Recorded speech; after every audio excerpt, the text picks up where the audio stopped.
Now, this is what I call a truck stop, people. You got Iron Skillet, Dunkin' Donuts, Papa John's, Burger King, all kind of frozen stuff, box stuff. Got cheeses. Yeah, this stuff is closed. Probably, maybe the Burger King might be open. Nope, it's all closed. But you can tell that if it was open, you have access to everything: pizza, fine dining, ice cream, BK.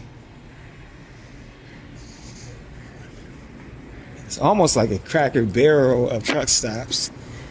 This is the Petro,